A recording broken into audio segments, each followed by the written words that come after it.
Good afternoon, good evening, everyone. I think we will go ahead and begin. Welcome to the July 14th Vision Zero Advisory Committee meeting, 2026. Happy Bastille Day for all who celebrate. Going around, we do have, for the members, we do have a sign-in sheet up on the front table. If you missed that, Val is going to do us a kindness and pass it around. So that will function as a roll call for the day. We have 1, 2, 3, 4, 5, 6, 7. So currently we do have a quorum, which is good. I don't believe we necessarily have any voting items today, but it's always a good thing to have a quorum. Next thing, we have our approval of minutes, which were sent out. Did everyone this is our voting item, actually, I think.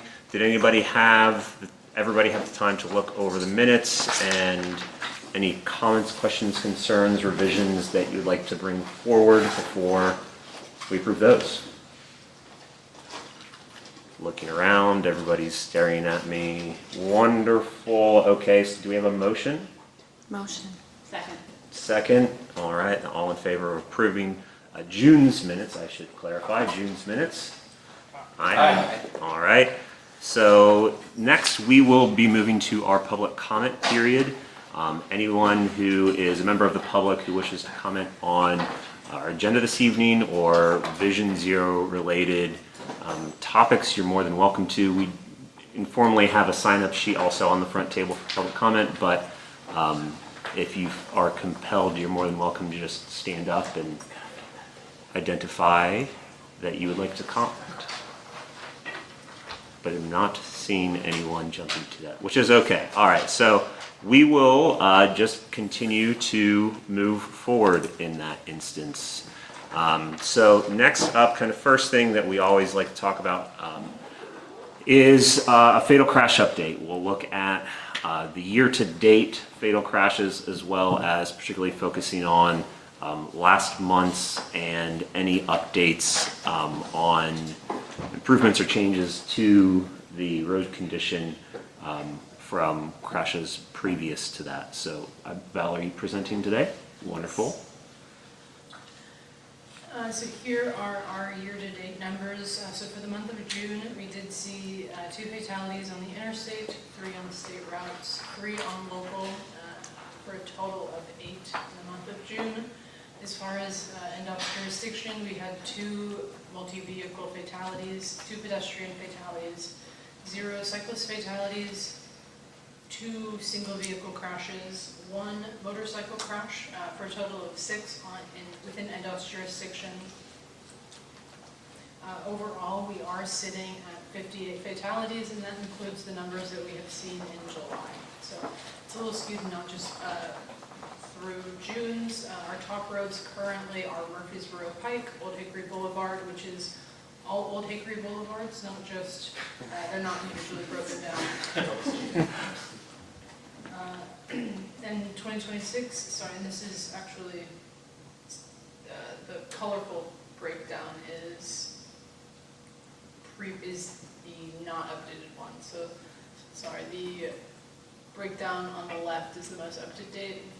That's why some of the discrepancies in the numbers of 56 versus the 58. 58 is the correct number. In the month of June, our fatal crash locations included 8th Avenue South, Woodland Street, Hermitage Avenue, Trinity Lane, Wren Lane, I-24 East, Briley Parkway, Lafayette Street, Old Hickory Boulevard. One of these was a medical episode, 2 pedestrians, 3 motorcycles, 1 multi-vehicle, 2 single vehicle, and then we were able to go out on site and take a look at a couple pedestrian-related fatalities. This is one of the reports for Lafayette and Rep. John Lewis. On Saturday, June 27th at 23:47 hours, Central Precinct officers responded to a motor vehicle crash at Lafayette and Rep. John Lewis. The crash involved a Chevy Silverado and a pedestrian. Since the pedestrian sustained life-threatening injuries, the fatal team responded to the scene and conducted the investigation. Preliminary investigation indicates a Chevy Silverado was traveling north on Lafayette near Rep. John Lewis Way when it struck a pedestrian walking in the second travel lane outside the crosswalk. The Chevy Silverado stayed on scene to render aid to the pedestrian. The pedestrian was transported to the hospital with life-threatening injuries. There were no signs of alcohol or drugs on the scene of the crash. The area was noted to be well lit with street lamps. At the time, officers are unable to identify the pedestrian. This crash, I believe, has since turned fatal, yes. So we took a look at the existing cross-section and noted that there were some active projects in works.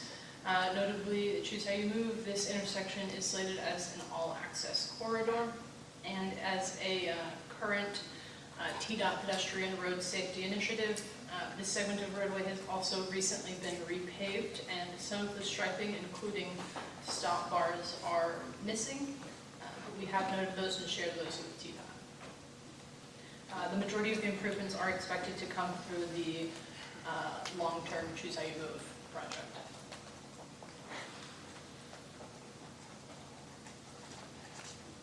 Any questions on Lafayette? Sal, when was the paving project completed? Or It's minus the been striping part? Maybe 2 weeks. Very, very recent, yeah. I mean, they're still catching up on striping. Okay. But they were still, the crosswalk that was noted is existing, was striped at the time of the crash, and a pedestrian was outside of the striped crosswalk. On the short-term recommendations, the only thing checked is lighting, repair, upgrade. Does NDOT feel it could be better lit in that intersection? Photometric analysis would be needed, but from what we had noted, everything that's existing has already been retrofitted to an LED. Again, with the long-term project, there will more than likely be opportunities for specifically like crosswalk lighting.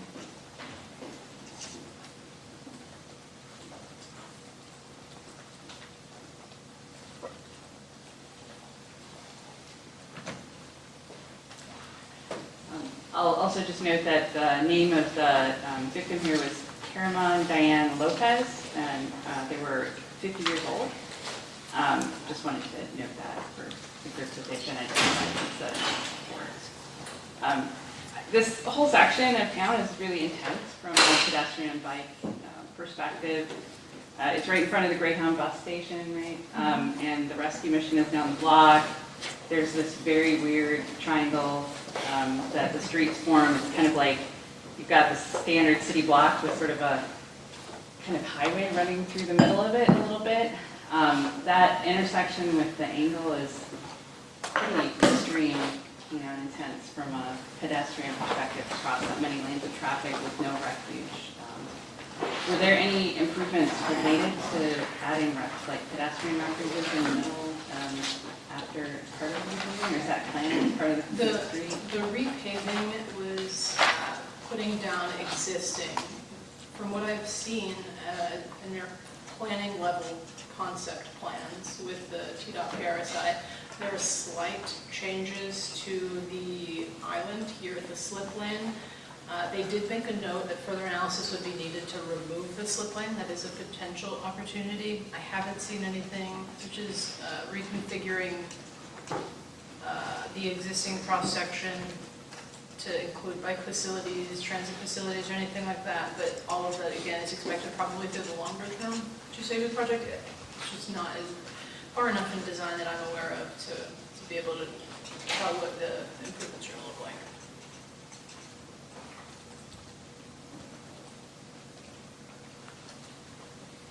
This is typically how I get you to this meeting or to and from. It scares the bejeebers out of me. It's not a great crossing. There's not an easy fix short of something like a pedestrian refuge or something like that. I kind of hate that this is just repaved and almost guarantees that there's not going to be any natural action taken on it for another decade or the life of the materials. Every time I hear that something was just redone and put back in the same way it was without significant improvements, it feels like a huge loss of opportunity. I know this is not something that NDOT has, complete say-so over, and I'm just sort of expressing the regret more than anything. We do get somewhat of a say. It is more of an opportunity. It's one of these items where we have to catch it far enough in advance, so TDOT doesn't adjust to their schedule. If we wanted to see any type of changes, whether that's striping or concrete, it would be up to NDOT to do the analysis, the design, and pay for the difference in construction. We are willing to do that, but again, we have to know far enough in advance. This one was one that we had not taken a look at. I think it, absolutely, I agree with you, it was a missed opportunity. With our new contracts, there is a plan in place now to start evaluating on a 3-year basis, not just NDOT repaving plans, but TDOT's. So I would like to say that moving forward, this could be something that would be changed. But yeah, this was a missed opportunity. Now, when you say the new contracts, are you referring to our quick build teams that we're now bringing on? Are you referring to, I mean, I don't assume there's a contract No, between. so this would have to be an item that either NDOT staff, and that's currently how we're operating without having funds to dedicate for a consultant. We have an EIT engineering training who is been tackling, right now focusing on NDOT roads and like our paving list. So he's coming up with a game plan for striping changes, but it is a lot of streets. And this is something that's honestly, that we just don't have the capacity to do in-house, especially on state routes, because the coordination is a lot more intense. It's a lot more involved. The plan sets do have to be stamped, and that's not something that we do. But it is something that we plan on asking for in the new fiscal year. It will be an item, hopefully, that we get funded. I would go to the mattresses for that budget item with the council and encourage all council members, including those that might be here, to make that happen, because I just am aware of what NDOT can do in-house compared to how much it costs to outsource it, where it costs double or sometimes even triple depending on the topic, and if it's something that can and should be done in-house. And I think the leadership that NDOT needs to show to TDOT probably does need to be at least somewhat in-house, then I would absolutely favor that and would love to help support that request. Likewise. I had a follow-up question. Is the EIT, I hope, prioritizing looking at, I mean, I assume he's looking at what's coming up next on the repaving schedule, but within that queue, prioritizing high injury networks and things like that? Yeah, so he's taking a look. He's got a couple different layers. I don't want to claim to know exactly all of the criteria that he's looking at, but I do know he has layered the high injury network and recent crash history. And right now he's focused on 2027 paving list. So we'll bring forward a list of streets that'll have some type of changes. I think we were able to get a couple streets this year too, just super last minute. But the TDOT paving list is a whole beast that we have not been able to tackle just yet. Yeah, and when I know obviously with repaving we talk about all the opportunities.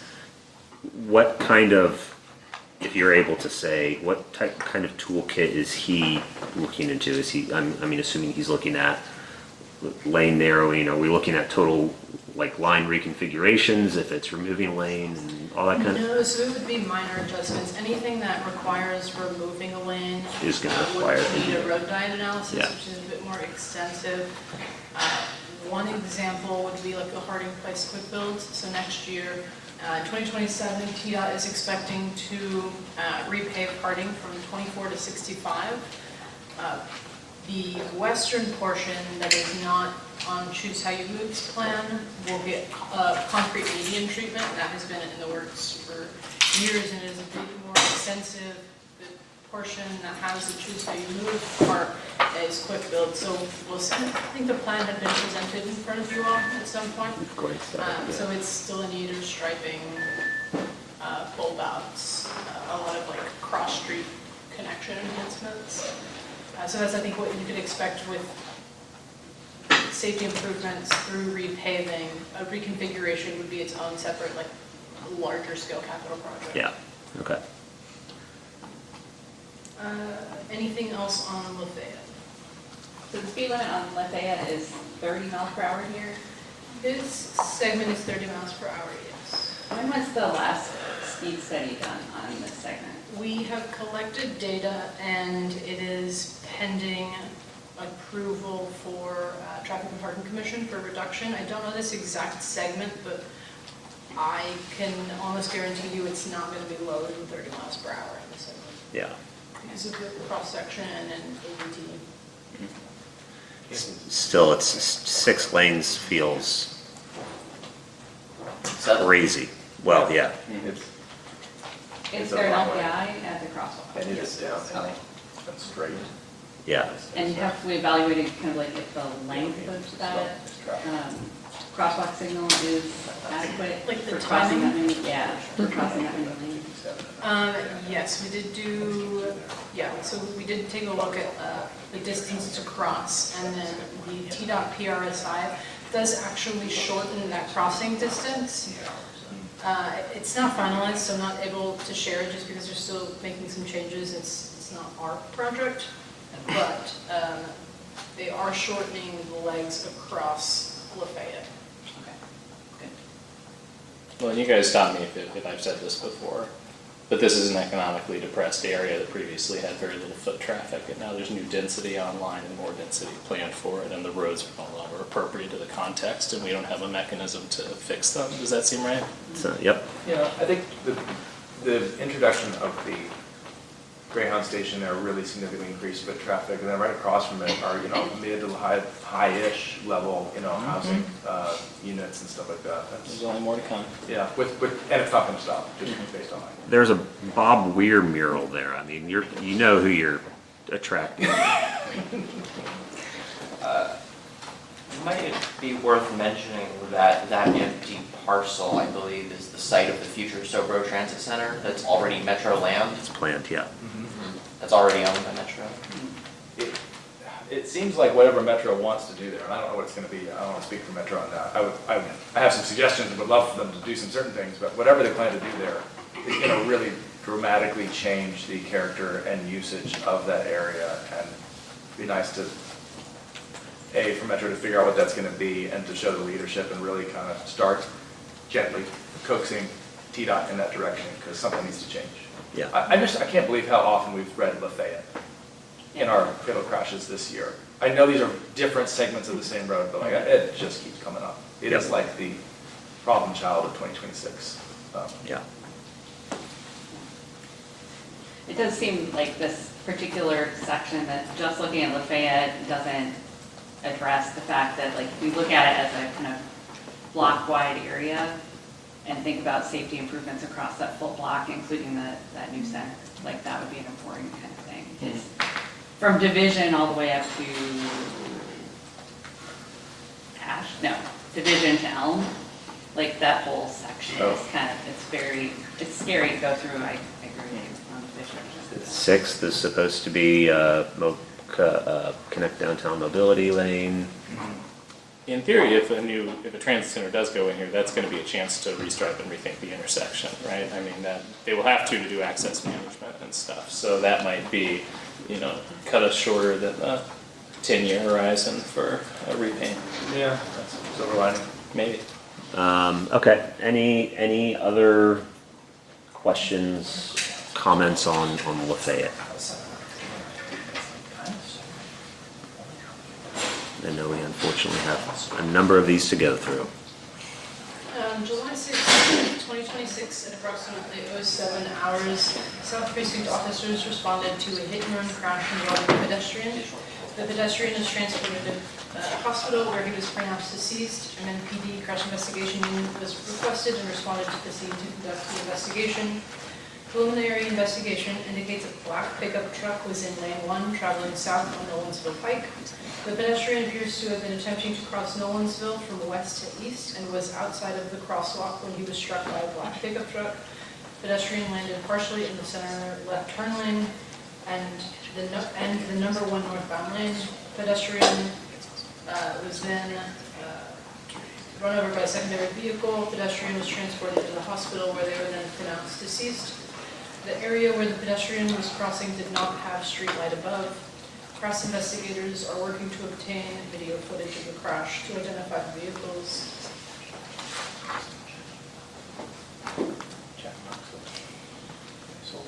So again, this one was noted outside of crossing, and this is, if you're familiar with Nolensville, I believe this is by the Walmart. Where there are fairly recent, few years now, bus stop enhancements. Just from personal observation, there are more people waiting at that bus stop than any bus stop I've ever seen in this city. I always see at least like 5 to 20 people there. This is like a block off Harding, right? Mm-hmm. I mean, if we started naming numbers to intersections, this is number 1, 2, or 3, I think. I think there's a block off Old Hickory Boulevard. Is it? Yeah. Okay. Also quite. But also No. close It's a to different Walmart. Yeah, that's a Oh, different Walmart? It's a Walmart. It's the one near Harding, It's the one, yeah. I believe. So this one does have several active projects, including Safe Streets and Roads for All grant, which includes enhancements at this intersection. It also includes lighting. This is also called out as a Choose How You Move project for an all-access corridor. There was a speed study that had already been done through this segment, but all major changes are expected to come through the all-access corridor as well as the access for 8 grant. So when we go back and look at the recent history of this, in 27, so the new bus stops are great. And the bike lanes and the delineators are good. Like, it's a lot more comfortable than it was a few years ago, but obviously still very dangerous. But a few years ago, a thing that Walk Bike cooperated with NDOT on was a pedestrian island in the turn lane there. And I do wonder if there's any way that, even though there are these things coming down the line, if we could do that as some kind of quick build or tax rather than, I know the relationship with TDOT complicates it, but. It does. So before the bus stops, there was a modular pedestrian refuge island with RFBs on both sides of them. The crossing now, in order to place a pedestrian median and to add a new crossing, it would probably have to be bumped up to a PHB. And because of the location of this crossing, we would need to make sure it's around like 300 feet outside of this and to coordinate with existing driveways. All of that, I think, probably makes it not very feasible as a quick build or even like a tactical urbanism. Yeah, that makes sense to me. I just wish that there was something that, like, because I do think Chime and everything that's coming down the line in 5 to 10 years will make a huge difference here. But I just think that, like, so many people have died right here, and I would hate for, like, 5 to 10 people have to die here before we see those improvements. Right. Yeah, I mean, this is a location where we have, in this general proximity, where we have seen quite a few fatalities.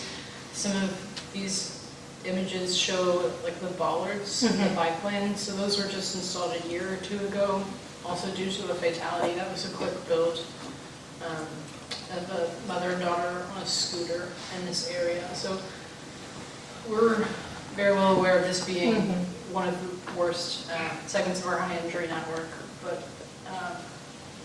I don't think anything that we could do quickly would be sufficient. It needs an overhaul. Another question I have about this one is that I know that the man who died was unhoused at the time of his death, and I wonder how much NDOT cooperates with the Office of Homeless Services. We've gone out to, I guess it's called the Office of Homeless Services and like the continuum of care groups. We've held discussions with them. It is essentially what feels like the hardest problem to solve for everyone. Kind of agrees. It comes down to like we need to get these people out of the roadway and into more stable locations. I have even posed the question of like what can we do in the interim to like the inactive cities forum boards, and all cities seem to just be scratching their head like I don't know, but we're all ears. In the past, we've given away high visibility vests, but the response to that from the community has been that they feel more like targets rather than being like a safety feature. Yeah, yeah, that's hard. I was trying to pull up old pictures on Google Maps because you can see the development of this spot went from nothing there, like pre 2016-ish, to in like 2019, at least I can see, is when the like pedestrian island that Robin mentioned, and then sometime between then and 2021 is when the stoplight was put in. So while I was pulling up this picture, I apologize if I missed you mentioning this, but do you know what the thought process was? I understand putting the light in, you know, make the cars stop, but removing the pedestrian island completely, it looks like it was replaced with a dedicated turn lane. Yeah, because to add the turn lane, I wasn't involved when the signal came in, Yeah. so I'm not sure what the conversation was surrounding that. But looking at the current cross-section, to add a pedestrian island, you would have to then go back and do a road diet to remove that turn lane.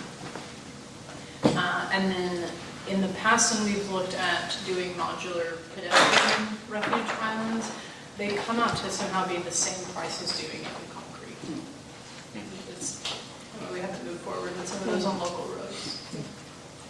Val, what's the status of the Safe Streets for All? Is that Yeah. under design, or is there a No, so timeline yet for We are that? pending kickoff. It is currently getting integrated in a new project management system, and it's taken longer than expected, but everything has been situated with federal highways. We are good to go. We've been meeting regularly with our consultants, and like the various stakeholders, fire, PD, TDOT, just pending integration.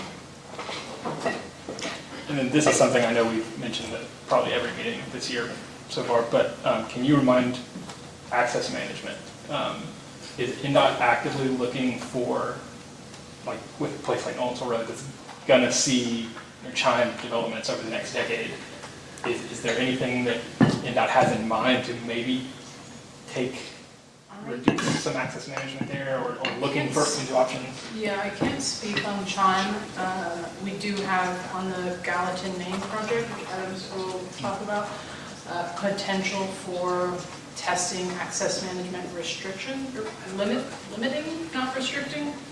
But yeah, we'll get into like an example, which we did do actually on, there's a fatality on Thompson and Murfreesboro, on the opposite side of where the Planet Fitness is, if you're familiar with that shopping center. There's a never-ending open frontage, and we went ahead and we striped, restricting a lot of the driving lanes, and we installed delineators, and we haven't heard anything negative. We are interested in potentially testing that out through the Main-Gallatin project, but it has been an ongoing discussion with legal if that was even allowed. It seems like could be one of the potentially most difficult aspects, like reducing access management, but one of the most beneficial that we see on big roads Without a doubt, like yes. this in Gallatin. Val, did y'all, going back to Kim's question from the last crash, but did y'all look at the amount of time that the pedestrian signal provides at that intersection with, I think it's Welsh, or? Oh, on Nolensville? Yeah. No, not for this one. I think it's 20 seconds. Like, I've crossed here a lot. Anyway, that's a good question to get above board, but it feels like a lot. But, I'm unable. I mean, it does seem like, sorry to interrupt. No. It does seem like, relative to, let's say, Lafayette, this is going to be potentially a success story, because it does seem like the gears are actually turning to fix this, which I can't say the same for a lot of the streets in the city, right? Which is good. The thing I would say is that if anybody in here on either side of the big desk considers themselves maybe a part of the advocacy community, I would encourage them to count how many of our conversations dead end in the letters TDOT, and think about whether outreach is being done to all of the relevant players in here, or if there are any roadblocks that the advocacy community could help NDOT overcome.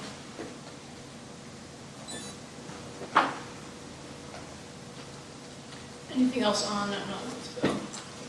I'll just note that the victim's name in this case was Robert Powell, and he was 68 years old. And as Robin noted, he was experiencing homelessness at the time of his death. Thanks, Kyle.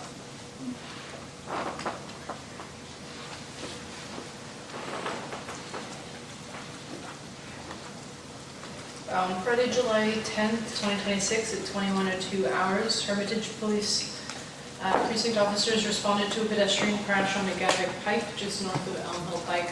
The pedestrian was transported to the hospital where it was determined that her injuries were life-threatening. Therefore, the crash investigation unit responded to conduct the investigation. Preliminary investigation reveals a pedestrian had visited the Circle K just a few minutes prior to her being struck. The Circle K was located at the intersection of Elm Hill Pike and McGavock. Moments later, the pedestrian was found lying on McGavock Pike, north of Elm Hill Pike. It is currently suspected that the pedestrian was in the continuous left-hand turn lane.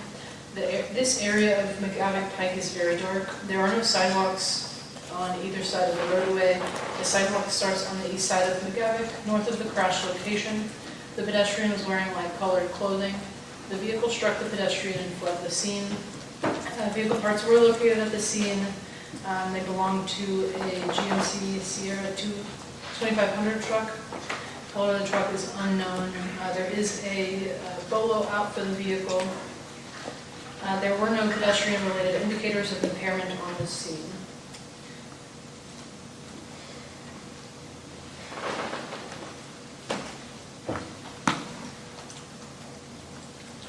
So in the past 3 years, this segment of roadway has seen 20 total crashes, and it's not updated. This was pulled from AshTaylor, so it hasn't updated to the singular fatal crash, but they are all showing right on the intersection of Elm Hill.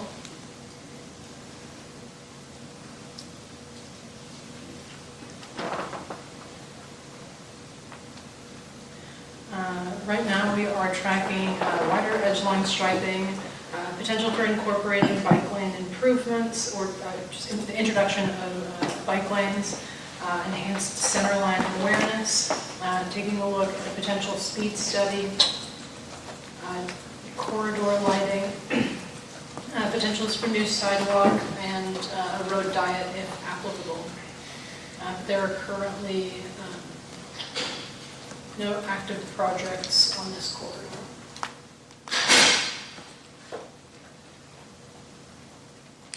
Other crashes that have occurred here, Val, I'm assuming that those were vehicle crashes, or since they were non-fatal, but is that the right assumption? I think there was one fatal in 22. Oh, there was, okay. It was a motorcycle crash. This is just one of those places where we have a couple massive country highways running through within the city limits, right? As a legacy of when the city was smaller.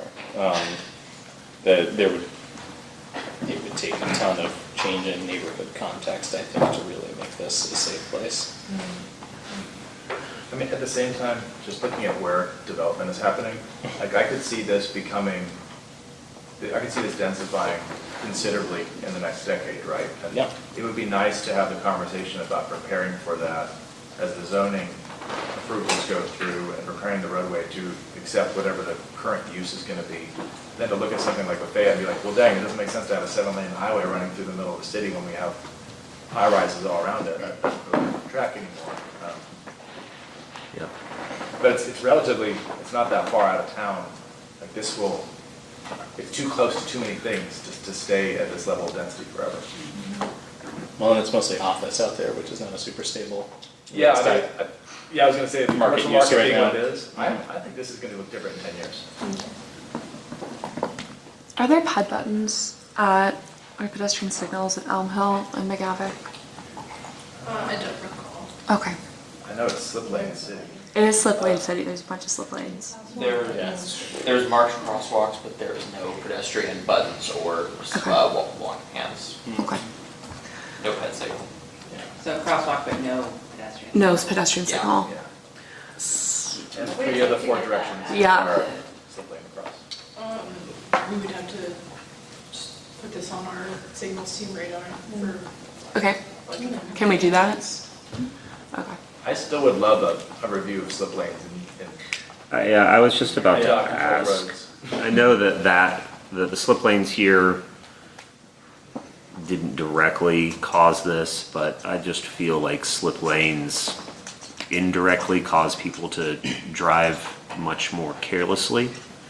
I know that it would probably have to go to traffic and parking, but I know that NDOT would need to do their own evaluation. Do you know if there is any internal criteria or evaluation process on closing a slip lane? I'm not sure what they look at. My hot take was that every slip lane ought to defend its own existence. And there should be a justification for its existence, and if it doesn't meet the threshold, then it should be closed down. Yeah, I don't believe we have our own though. I think we just go off of like federal guidance, because I know we did take a look at the signals team, traffic team, took a look at, is it Third, the Germantown slip lane? Near the Between second and third, yeah, Fatal Junior Drive. Gillen. Yes, that one. And it was like, the biggest thing that always keeps slip lanes in place is usually truck traffic. I know that that was the case for that particular location.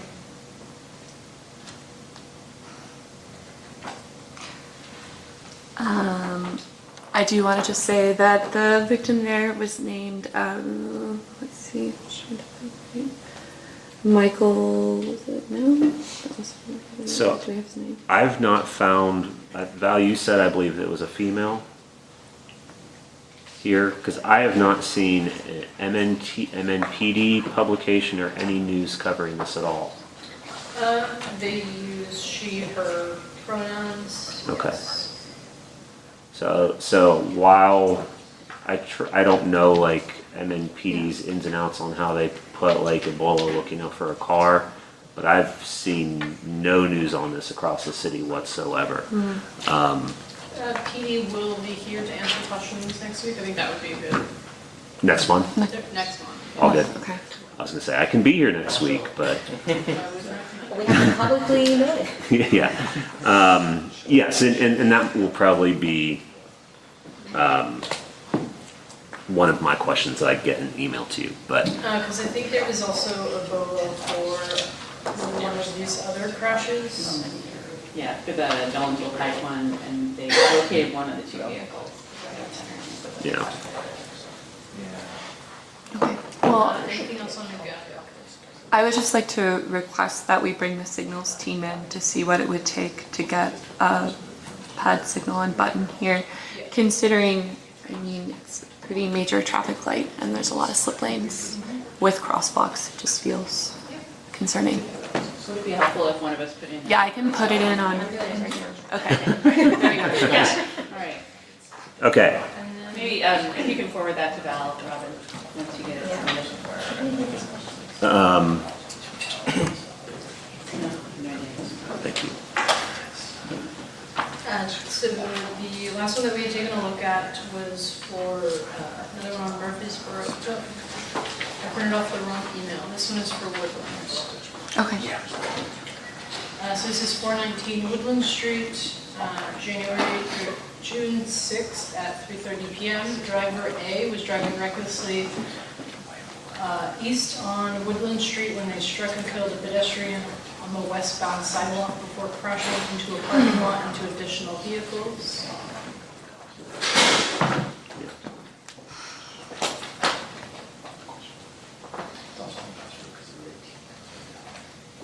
This is a location of Nashville spokes, so all major improvements are expected to come through that effort.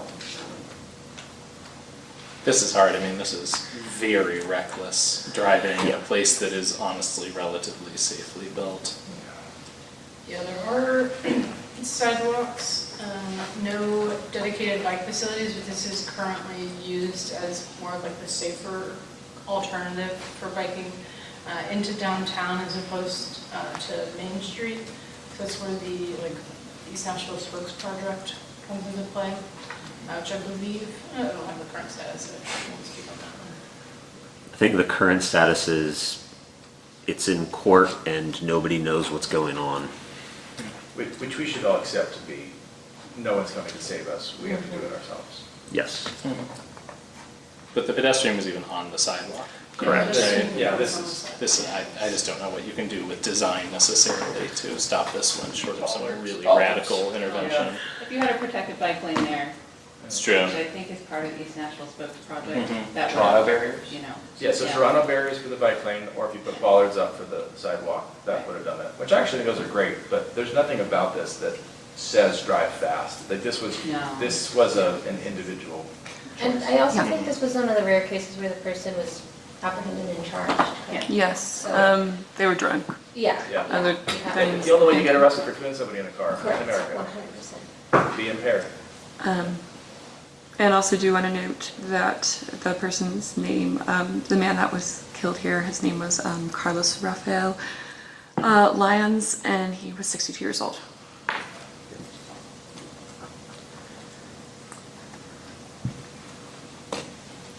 Any other questions on the Woodland Street crash? Lots of questions for Metro Legal, but.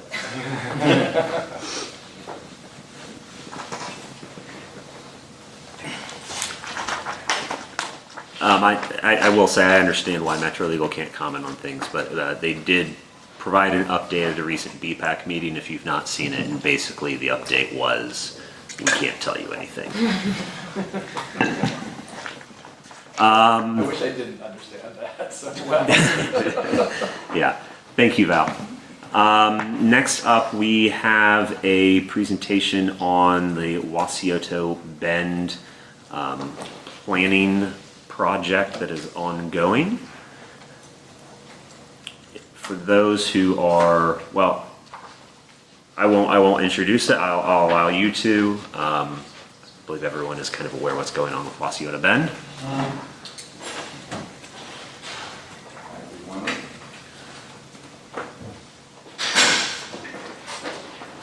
I'm Donald Anthony. I work with the planning department. Very nice to be here this evening. Justin Cole with NDOT would typically come and present the cross sections, but he's out of town. So I'm going to do the best job that I can this afternoon. So we are currently working on a major and collector street plan amendment for the Wasioto Bend area. And let's start with let me sort of start with what the major and collector street plan is for anybody who may not be familiar with it. It's part of Nashville Next, which is the city's comprehensive or general plan. And the major and collector street plan is projecting sort of how Nashville envisions its street network to grow in the future and where we would direct investment and opportunities for transit, sidewalks, multimodal transportation of all sorts. The major and collector street plan needs to be amended because the downtown code was recently amended to add what was then called East Bend, and the council changed it to Wasioto Bend in honor of the native population. So that occurred back in, I believe it was January, that the council changed the downtown code to add Wasioto Bend into it. So that downtown code amendment included a street network, which we need to get incorporated into the major and collector street plan to sort of indicate our intention for how we anticipate the street network in this area developing in the future. So I'm going to see if I can shrink my screen so I can actually see this. There we go. So this is the street network that is currently envisioned.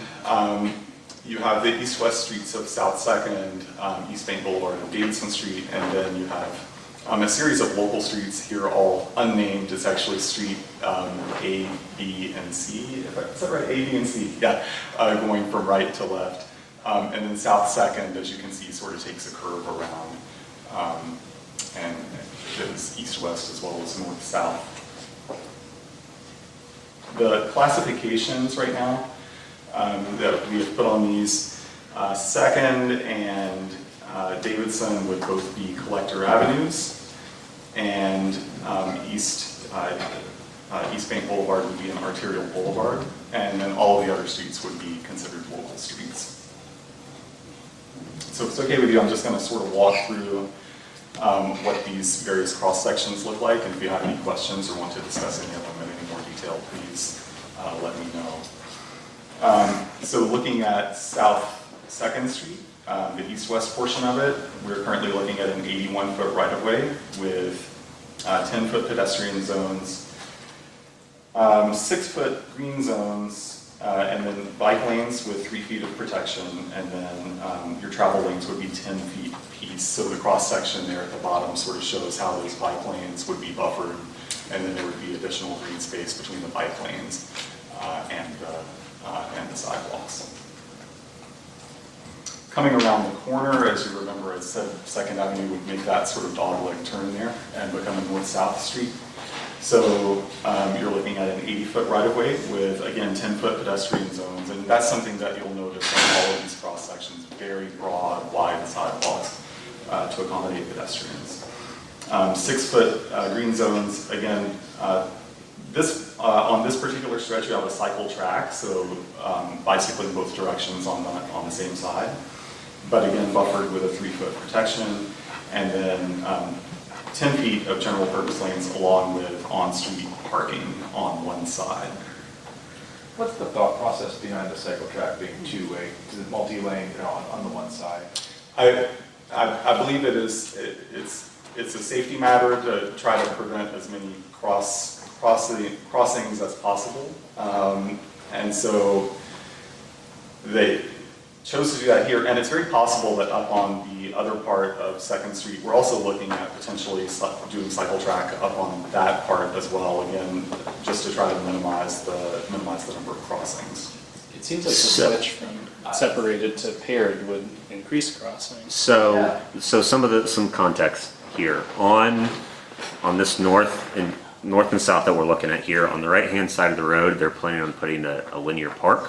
Right. So on the left side of the road, as we're looking at it now, is where buildings and actual access management and things will be occurring, driveways, things like that. So this would move all of the biking infrastructure to the side of the street where there's minimal amount of access management issues. And same thing would be for if it were to continue onto the left-right, the horizontal dog leg. So that's part of the logic as why there would be the cycle track on that side of the road. That makes sense. The 3 feet of protection, or can you explain what's actually in that space? So with the major collector street plan, we wouldn't actually, just because this is more of a vision as opposed to actually on the ground, we wouldn't actually define that within the major and collector street plan. During the development process, it would be determined whether that should be some permanent bollard or something like that, or some other structure, or whether the space itself is appropriate. But again, that would really be determined more through the development process. Okay. And I just have a quick clarifying question. These, the white streets underneath are just to show what's currently there? Yes. Okay, Yes. All of those white lines. That's the current map. Yeah. Great, thank you. Yep. You're welcome. Looking at Davidson Street, you're looking on that furthest west portion, 70-foot right-of-way, again 10 feet, and then 5 feet green zones, 12-foot cycle track, and 10-foot general purpose lanes.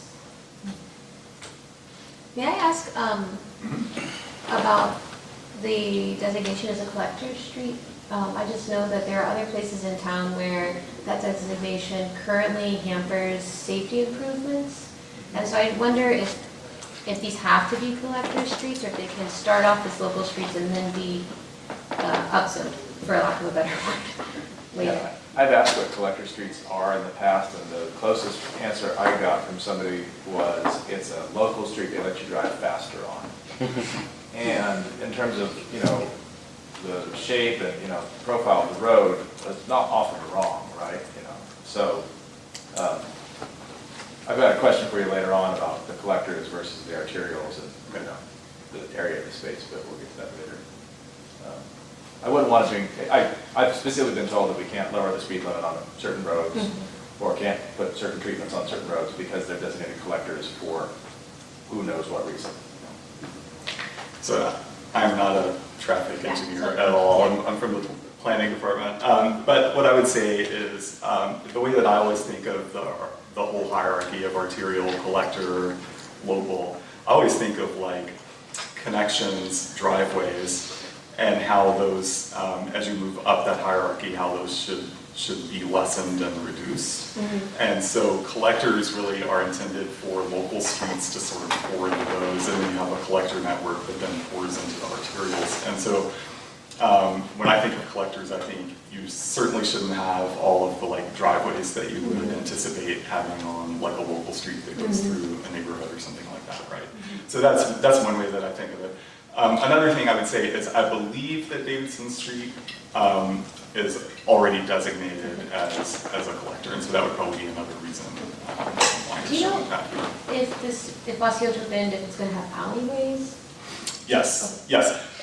So it will have alleyways, and they are shown in the, if I remember right, they're shown in the downtown code map. But for the major and collector street plan, we would not be adopting alleyways. Typically, what's interesting about the MCSP is that we generally don't show local streets except for downtown.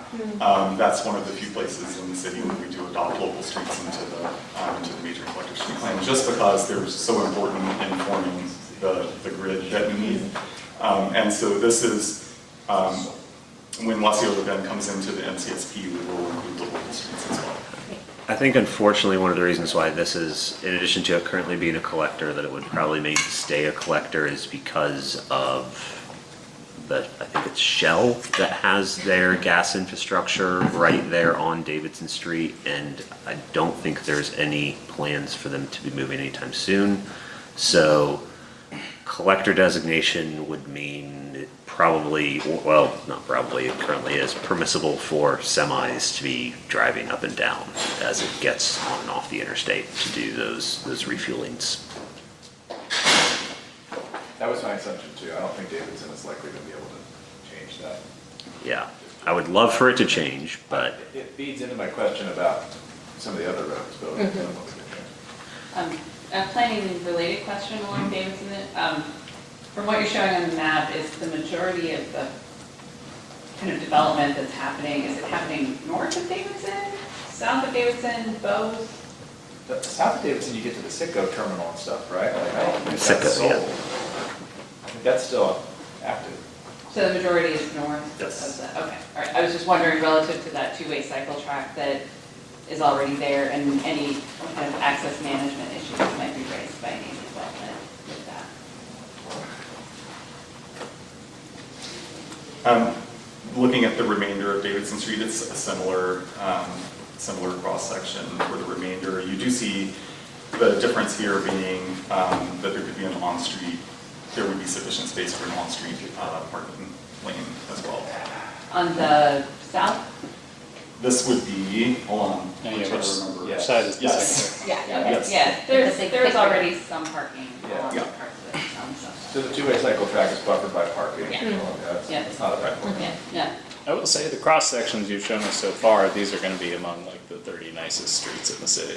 You know, I mean, this is like we always pick nits up here, It's the first time but this is so far this is great. Excellent. Let's take a look at East Bank Boulevard. So looking at the segment all the way over to 2nd Avenue, this is a 93-foot right-of-way with, again, 10-foot pedestrian zones, 8-foot green zones, 11-foot general purpose lanes. And then this one has flex lanes and a median. So let me sort of explain a little bit about the flex space. What we don't want to do is create the like 4-lane parkway. That's what we were trying to avoid. However, we do want to be able to, at some point in the future, should NDOT decide to, not NDOT, WEGO decide to make this a frequent route or something of that sort, we do want to make sure that we've created space for them to do that. And so this would include that sort of excess right-of-way that could allow for some conversion of that space in the future. That space could also, at some point in the future, serve as on-street parking if need be. All right, this is where my questions go. Yeah. Okay, and I know that I understand you're not NDOT and whatever. We'll give Justin a hard time about this. Please, Yes. please. Give him a hard time for not being. I have had a hard time understanding this for several months now. Okay. So, this road is an extension of what the planned East Bank Boulevard is. There's been lots of discussion about that, whatever, but this is in Wasioto then. So, the eastern terminus of this project dumps out onto what? Is that Crutcher? Like, what is that? Where does the East Bank, where is the East Bank Boulevard supposed to go? It's been a question that I've had, and not many people have been able to really tell me a good answer, because there have been some big numbers and some smaller numbers about proposed or anticipated vehicle traffic, but nobody's really telling me like where it's coming from and where it's going, because this isn't going to downtown. It's not going into east, it's going where? Crutcher. Crutcher, right? I mean, like that's where it's going to be. Which is a 2-lane road, right? Yeah. As expanded by looking. So you're talking about over on the east side. Yeah, so, on our right if you look at the street. Yeah, so Crutcher, yes, Crutcher is a 2-lane street, and one of the things that we will have to do is come back. There's a segment. And it then just ends. Yeah, there's It right. doesn't go anywhere. And one thing I can tell you is that we'll have to come back. There's a small segment between the interstate and 5th Street on what is now Crutcher, where we have not included it in the Wasioto Bend study area, and we probably should have. We're going to have to come back at some point and do another quick amendment to also show a sort of a tapering, a narrowing to get this cross-section to make sense flowing into Crutcher, which is that much narrower local street. So we need to sort of have a tapering on that block. I mean, it could be that I'm stupid. No. But when I look at something like this, I see this little triangle of land, right? And I see, I don't know how many acres it is, but it's not ginormous. We're not talking about a huge, it's a big development, but it's not, square miles. Right. And I see we've got the highway already, and that's off ramps, right? You've got proximity to an area where you have the access roads. You've got Davidson coming through as a current collector. It'll probably stay a collector. That makes a certain amount of sense. I don't understand where the traffic is supposed to be coming from or going to through this area that's going to be this arterial that looks to me to be about 100 yards or 200 yards from a collector and another highway. I don't know where the traffic's supposed to be coming from. And I also don't know how anybody's going to want to live in a place like this if you have highway, arterial, and collector right there. And if I was developing this area, I would want to make money on it. I would want people to spend money there and to stay there and to live there and to work there. And I don't know why we're building a big road when it doesn't seem to actually go anywhere. I've never gotten a good answer from this. I don't know if you're able to enlighten me or somebody else, but I mean, why keep this wide in this area if it just turns into a 2-lane road unless somebody plans for this to cut through somewhere else? In which case, why would I want to live or work in a place that's a cut through for people to come from somewhere else to go to a third location? I thought we were wanting to build a place that people would want to actually spend time. Like, would I want my kid to be on that cross section of the street? No, I wouldn't. We already see how many people in Nashville, want traffic calming because they don't want their neighborhood to be a cut through. Yeah. Why are we building a cut through for a brand new neighborhood? It doesn't exist yet. We don't have to live with a legacy of something that they built in the 60s. Why are we building cut throughs in neighborhoods that don't yet exist? Like, if you take that middle road out and it's a 2-lane road, this neighborhood looks nice. I just don't get it. I don't know where it's coming from. I don't know of a situation like this that exists where a city the size of Nashville has the potential to, has this much undeveloped space near its downtown, near a site that's going to host a Super Bowl in 4 years or however long, and just the potential to create such a livable area rather than, as Peter talks about, a cut through, and just the potential that we have here to, and some of the concerns that Rob and Peter both raised, where if we start labeling this arterial, collector, whatever, are we locking ourselves in for a decade plus, choices that we cannot come back from that we could maybe think about. We can always, upgrade later, but, We're just pre-inducing demand. right. Yes. Yes. Is there anything you can tell us about the logic and the rationale of why we need this much throughput on what is basically a dead-end street in the corner of a neighborhood? I mean, I can tell you, that And I know this has not all been across your desk yeah, necessarily. right. Yeah. I can tell you, I mean, first of all, it creates more street frontage for businesses or residential properties or whatever. It creates more street frontage. It creates an urban street grid. If you take that street out, you're gonna have these very long blocks, which is gonna be people doing like mid-block. Well, so not taking that street out, but just if that street was a collector too. If it was a collector instead of an arterial, I got you. And I'm gonna make note of that and find out like, what the logic is of arterial versus collector. Or That would even be- local, or even local. And Yeah, Because I think that's what- local. One, Yeah, local. one of, right, and I think We all have strong feelings. yes, we clearly have strong feelings, and I agree with all these feelings. One of the things that we have to understand with Wasioto Bend is on the East Bank Boulevard, they are going to be basically on the receiving end of whatever the East Bank Development Authority decides to do on the other side of this. So, Yes and no, right? But you don't have to build to receive it, because that could just terminate, the big volume Correct. of East Bend could also come out on KBB and it could disperse into, then you have access to the highway Well, there or back to the Can I suggest there's clearly a precedent for running an arterial into a small neighborhood street, because that's what we're doing here when this runs into Crutcher, right? Yeah. So this either necks down on the left side of this photo, or it necks down on the right side Do you of want this the traffic photo. through your neighborhood or not? Or outside your neighborhood or around your neighborhood? So I used to work right next to Wrigley Field in Chicago, and I was just looking at it because I was like, when you go to Wrigley Field, it's just like in the middle of a neighborhood. And it does, and so I was just looking at the roads around Wrigley Field, and they have one lane of traffic in each direction, one of them has a turn lane, and then they have on-street parking. So similar to the flex lane, like if you had this road but without the flex lanes, and the Nissan Stadium will be about 30% bigger than Wrigley Field, which is not nothing, but it's not nearly as, like Wrigley Field is not as small as I thought it would be in comparison to this new stadium.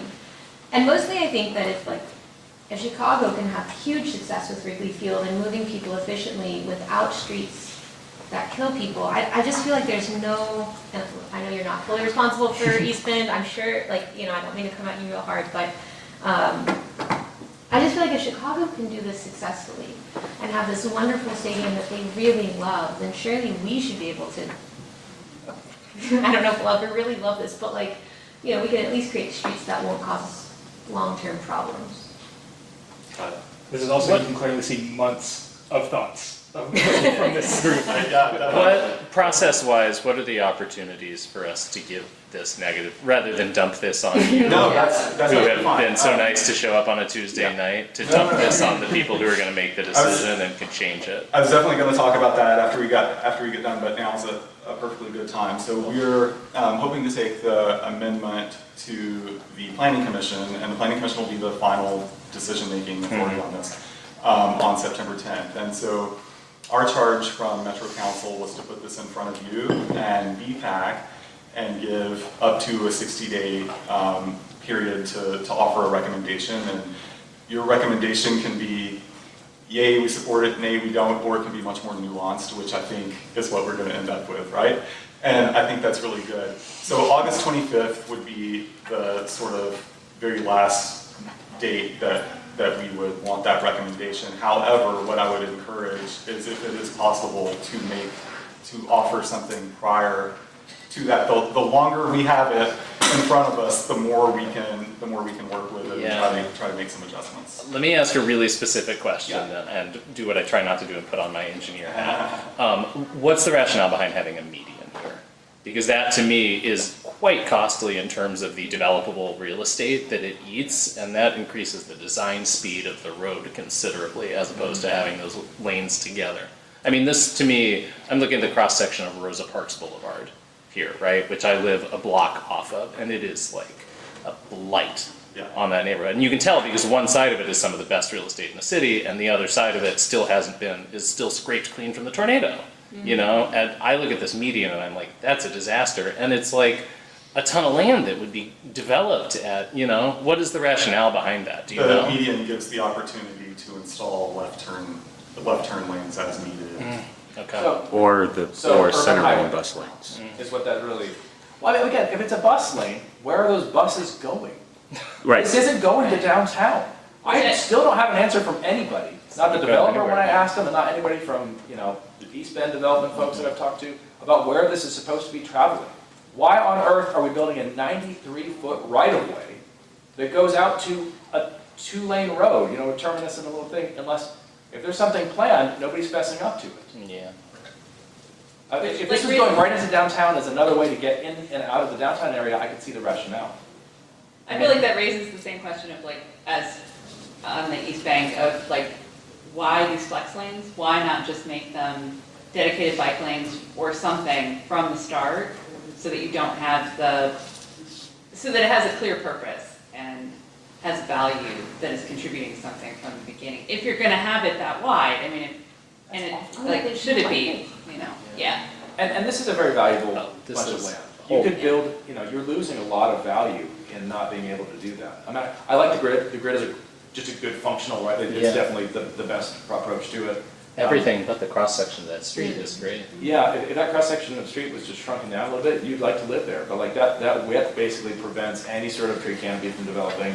It is anticipating a travel lane. I mean, that's gonna be 5 lanes at some point in the future, is what they're really, Yeah. you know, I mean, preparing is it, for. is it just game day and concert egress? Is it just the number of cars we have to move down that street 9 Sundays a year? You know, and maybe one Monday night if we ever get good. When you said Wrigley's,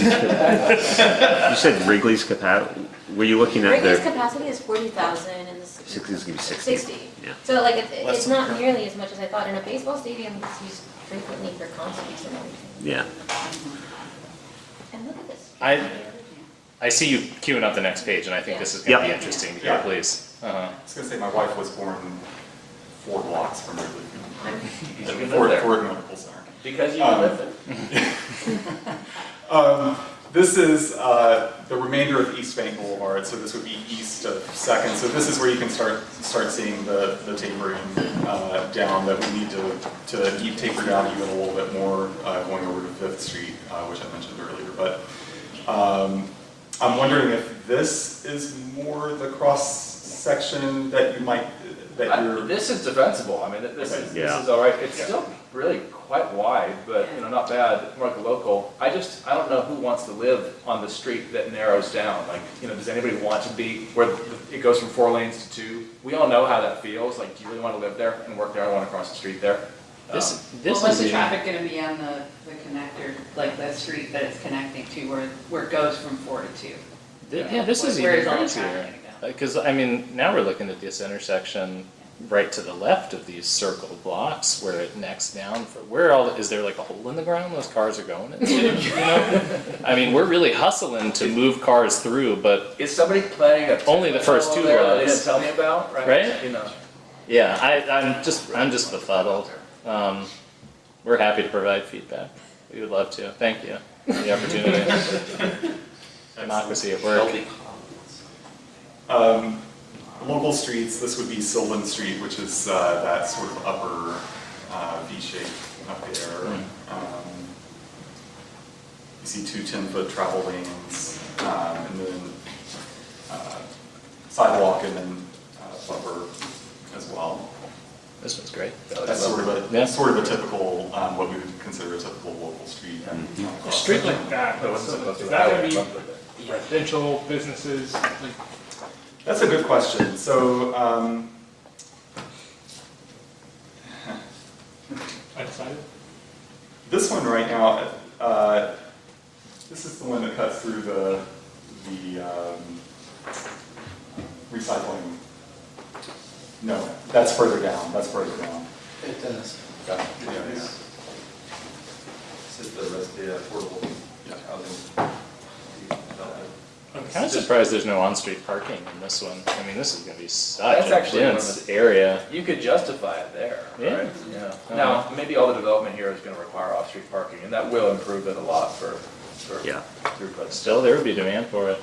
Hand raised in the back, please. Hi, I'm here on behalf of S&L Properties, and my wife Samantha Saturn, and she wanted me to kind of get it on record that, let's see, if you don't mind, I'm going to read her statement. Please. And because we're looking at the Sylvan Street and that south second. So basically, I'm here on behalf of S&L Properties and my wife Samantha Saturn, and she's sorry she couldn't be here tonight. And she wanted to get it on the record to reflect that the current vision and road plan encroaches on our private property at 210 Sylvan Street, at 210 Sylvan Place, I'm sorry. We have not agreed to any such use of our property, nor were we consulted during the development or design of this plan. Our property has been in our family for generations. We are private landowners, not developers or a corporation. We also have a long-term tenant with no plan to leave, which raises significant concerns about the feasibility of the proposed South Second redesign as presented. As a family, we support the redevelopment of the East Bank and appreciate the work that has gone into this vision. At the same time, we ask that our private property rights be respected and that there should be a more thorough process for consulting with private landowners in these planning discussions. We also hope to gain a better understanding of the impact of this planning process on our land. Thank you. Thank you for sharing that. Tell me that street number again. 210? 210 Sylvan. Corner of Sylvan and Second, it looks like. Yeah, where the blue, right there, that blue. Thank you. Yeah, this seems like a good street. I'm sorry. This seems like a good street. I have a question, if we're allowed. I didn't know. Go ahead. Has there been any consideration to just making any of these one-ways? To Mr. Peters' point, reducing the middle to a two-lane and having one-ways around it would provide a lot more real estate to be developed, as well as traffic calming sort of inherently built in. Historically, one-ways have typically been to allow higher throughput through cities that couldn't expand their right-of-way or the street around. If this is being developed as a neighborhood with some limited mixed use in it, I don't know that one-ways makes a ton of sense, but I might be wrong, I'm not an engineer. A lot of cities are converting one-ways back to two-way traffic. Including Nashville, Yeah, right? including Nashville for traffic calming purposes. I think our concern is like, we should be able to get these streets narrower even without going to one Right, way, yes, you well, know? and if it's one way, you could reduce it to 8-foot lanes. It's true, and I appreciate the interest in narrowing the roadway, because these things are just like football field wide, you know? Right. I had a slight thing. For all of these streets, especially given that alley access will be available for loading and unloading, was there a particular justification for vehicular traffic on every street? Was that just assumed, or were we ever looking at any dedicated pedestrian right-of-ways? No, there are pedestrian plazas and various walkways intended through this area that would come down and connect to the river ultimately. They would not be part of the major and collective street plan. Those would be But if they connect to the river, it's outside of this area, because the Citgo terminal is still on the other side of Davidson, right? well, they would be, Yes, they would be south. yeah. We still have a lot more presentations today. Let's not, Sorry. you're good. Let's take a look at these last streets and then we'll talk about how we want to proceed with our recommendations. This is, Go ahead, sorry. Oh, I'm sorry, go ahead. I apologize. I was volleying it back to you. Thank you, okay. This is Street C. This one would have some on-street parking on the side. Otherwise, it's a similar cross-section to the ones that we've already looked at. This is what is called Street B. Again, a similar cross-section to the one we just saw. And then this is Street A, which is this little guy over here on the edge. And it would have on-street parking, otherwise is similar to the other streets as well. So there is the on-street parking availability in the neighborhood. just on the north and south corridors. Which I would say, considering most of the pedestrian cycling traffic, if they are moving through the neighborhood, they are going to be moving east, west, left, right. I know this isn't exactly north, south, but so putting the parking on the north-south streets, putting those facilities there makes sense to me as kind of a viable. Generally, parking is in one direction. Generally, pedestrian movements are going to be focused in the other. Yeah. Okay. Any other last moment questions? I know we have a lot of comments, but we will have the opportunity to provide those comments in official capacity. Any other last minute questions though on this? Oh, one quick question I had. That parking lot, it's at the top. I think it's a parking lot in. Yeah, is that unchanged? Is that remaining? I don't believe that will be a parking lot. Okay. In the long run. Has there been like a traffic study of the projected traffic through this area that informed this plan, do you know? That I cannot answer. I can find out though. I'd love to see it if there has been one. Yeah, if it would have been, I'll check and see if there would have been something when the downtown code was amended. Cool. That might answer some questions about why these certain streets are so big. Yeah. Okay. Any other questions? We will definitely provide feedback in an official capacity. Thank you so much for walking. Greatly, I appreciate it. Thank you all so much. Yeah. Thank you. Sorry, we have strong feelings about the boulevard. No. I really appreciate it. I was going to tell you that several months ago, I was at a friend's meeting on a Sunday morning and sat next for an hour and a half to Doc Robbins, who was a super wonderful person and unfortunately died a few months ago on the same day that I had sat and carried on a conversation with her. So I very much support your work as a committee here with Vision Zero and all of the work that you're doing. So thank you. Thank you. Thank you.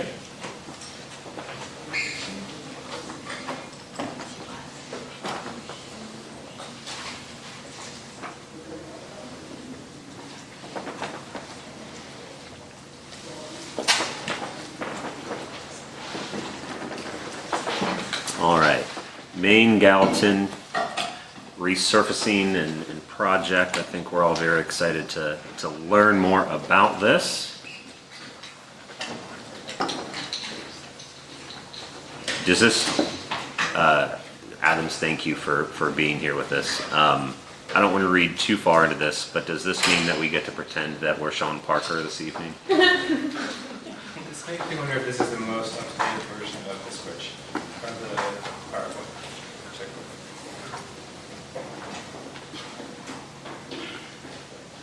It looks like it. I don't know why here it says Vision Zero Advisory Council, but It's all good.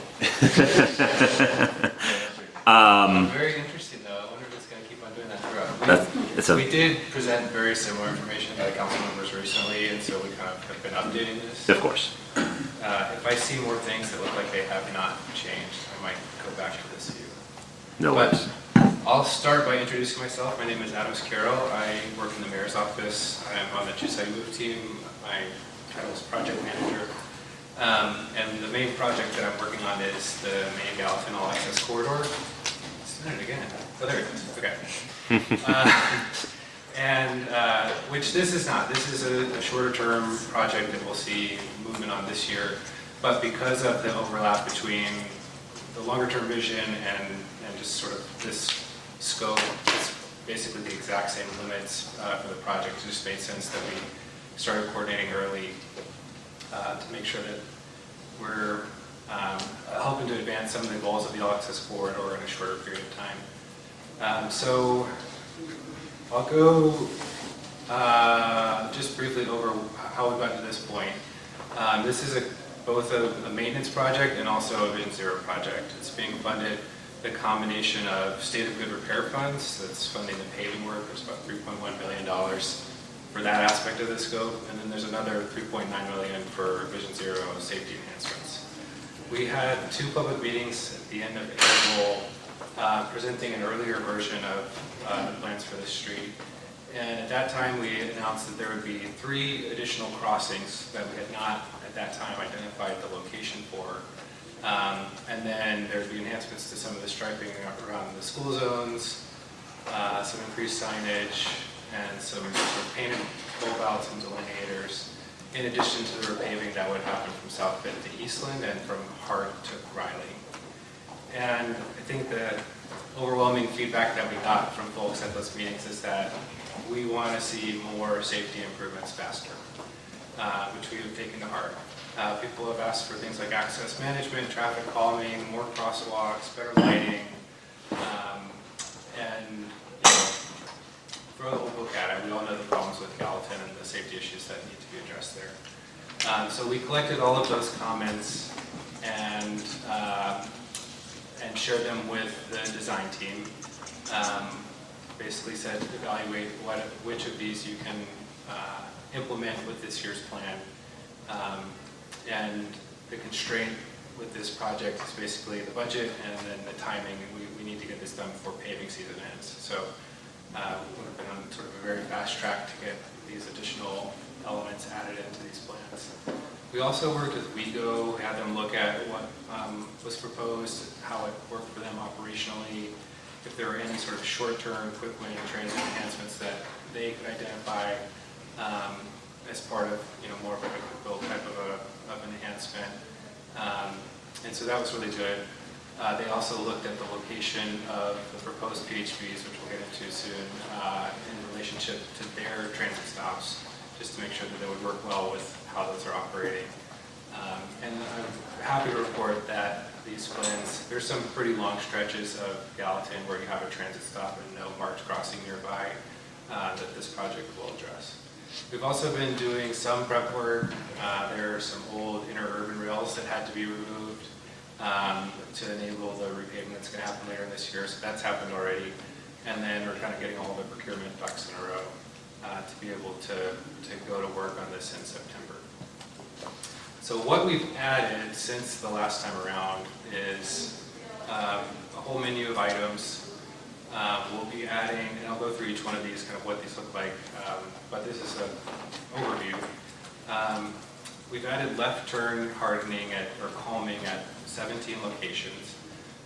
If you're familiar with Gallatin today, you might know, like by Sip Cafe, there's an area where we've already done a treatment like this. We've identified more than 30 locations for access management. Some of the discussion we were having about Nolensville earlier, this is kind of an opportunity to try that out. We'll go into more detail on all these things, but a lot to talk about with the access management. We've identified 37 locations to enhance the visibility of the crosswalks along side streets. We've finalized the locations for those 3 new crossings and the pedestrian hydrant beacons. We've identified 14 intersections to implement LTIs at, and then 15 locations for lighting. So here's some images that give a sense of, you can see in the top left image how they've added some flexible delineators along the center line there. And what that does is it causes people to move through those turning movements slower, and it prevents sharp turns, almost completely eliminates sharp turns from what we've seen in other cities. It also, because of its location right there, like at the intersection, you'll have a lot of areas along Gallatin where there's a business with 2 or 3 driveways, one right by the intersection where pedestrians are queuing and trying to, getting ready to cross. So this will have, it'll basically mean that motorists are going to have to use the driveways that are further away from the intersections, which should be a safety benefit as well. I like how even in the sample photo, one of them is broken. That's real. That's real. True to life. It is, and these will become maintenance items, and so that will be, but these are all concepts that, as we move into the access corridor, can be converted into permanent infrastructure, especially if we do center running lanes. That is the most robust type of center line hardening that you could do. So the locations for these, it's kind of all throughout the corridor. Feel free there. If there's any questions about this specifically, I can move on to. At these 17 locations, is it going to be on both sides of the intersection for the most part? Yes, good question. Off the top of my head, I don't recall if that is the case for every single one of them, but I think it is for most of them. I mean, as I look at some of these, I know that there's not like an intersection, right, like Gallatin in East, well, I mean, there's access issues on the other side, but some of these, it's not an entire through. Right, yeah. Yeah, that's true. There are certainly some of these where you only have a left turn that you can make in one direction, not in the opposite direction, because there just isn't a street there.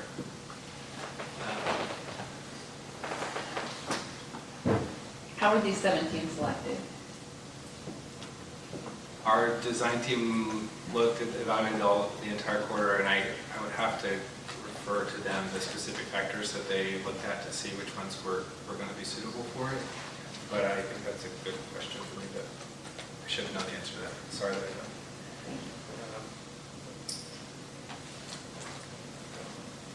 don't. I mean, just knowing the corridor, these are like the big primary intersections. Would just be good to know the data that. Of course. I'm glad that East Trinity is among them. You know that 2 months now we had a fatal pedestrian crash there.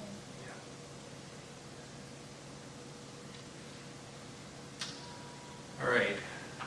Access management is going to be probably the biggest topic of conversation for this project. So when we got the 60% plans for this project, the designers had included access management at, I think, 33 locations.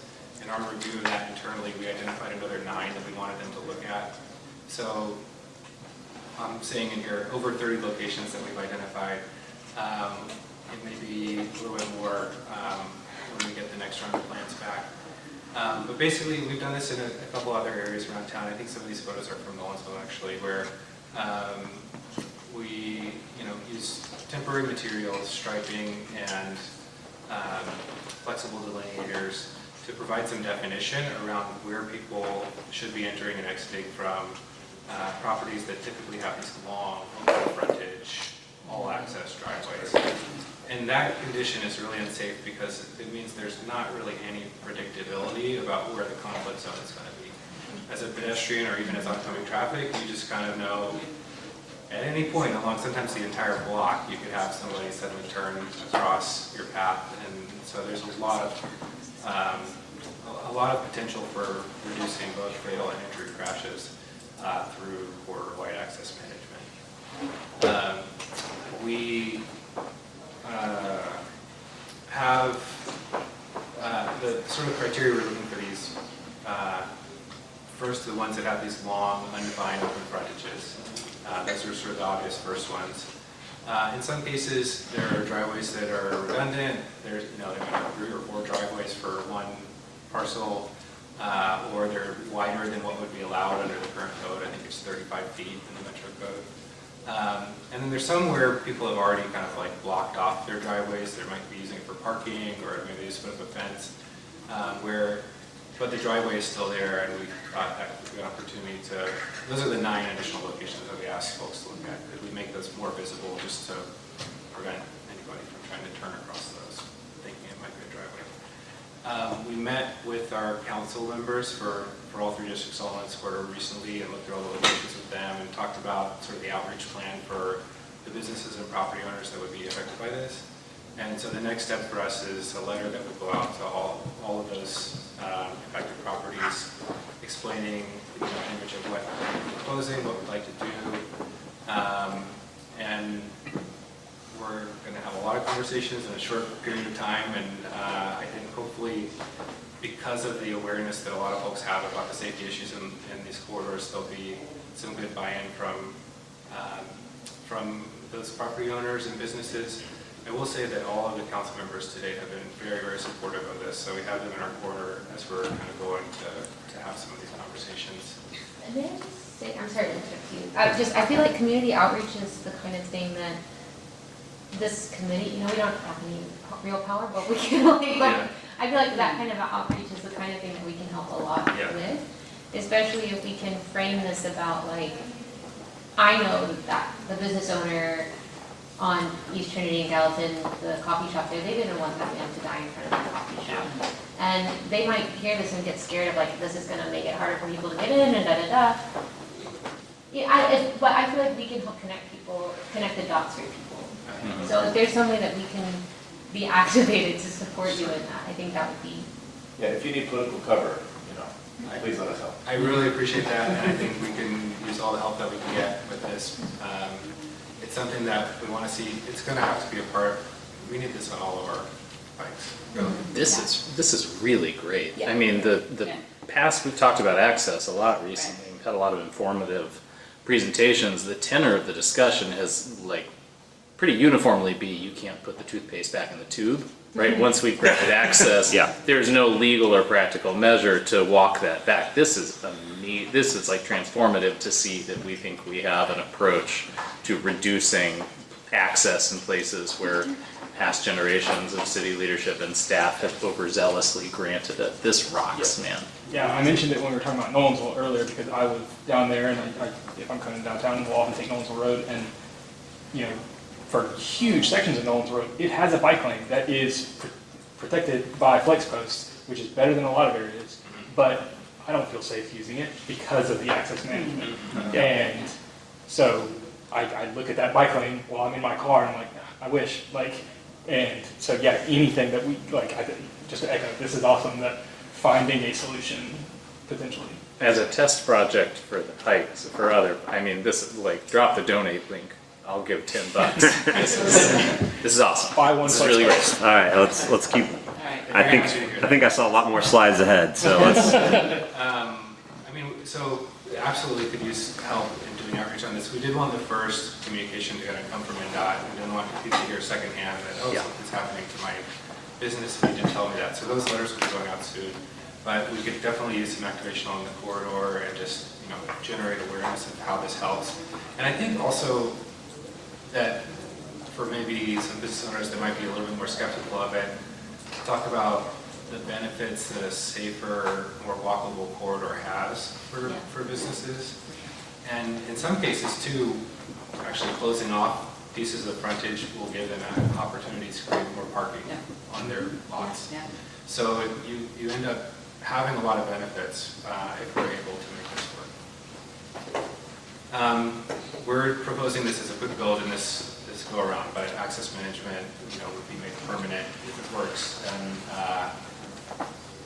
in the all access corridor, that would be the idea, and actually physically rebuild the sidewalks to not have the driveways in the future.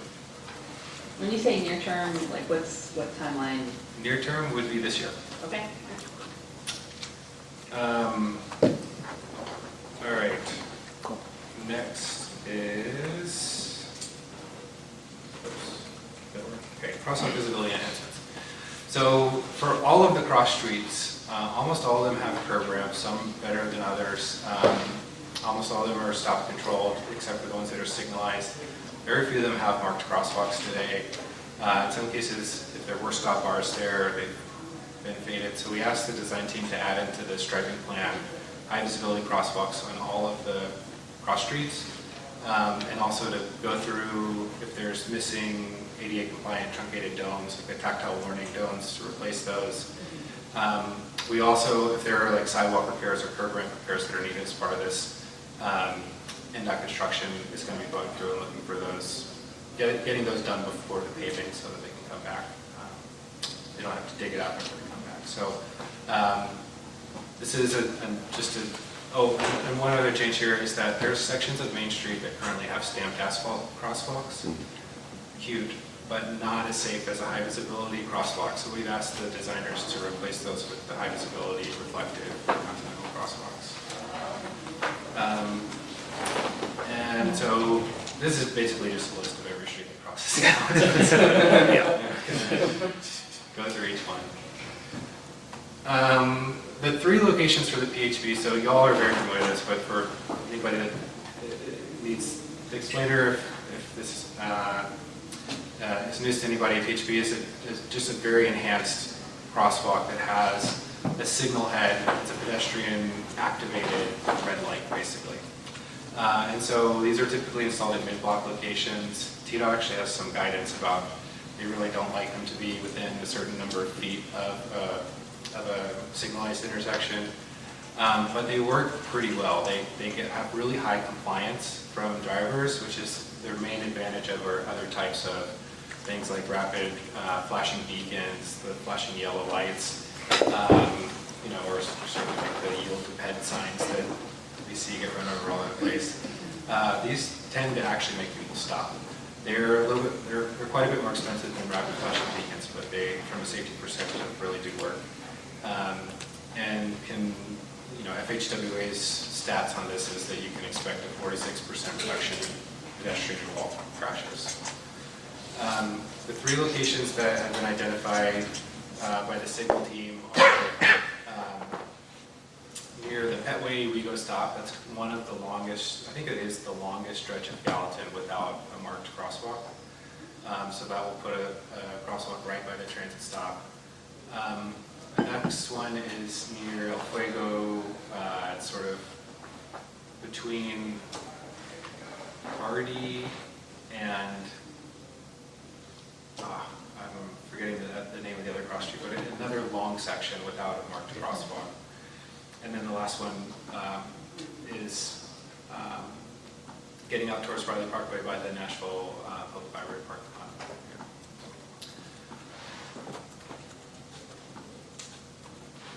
And then for the leading pedestrian intervals, y'all were talking about them earlier, so you know the benefits of these. They give folks a head start crossing the street before anybody else gets a green light.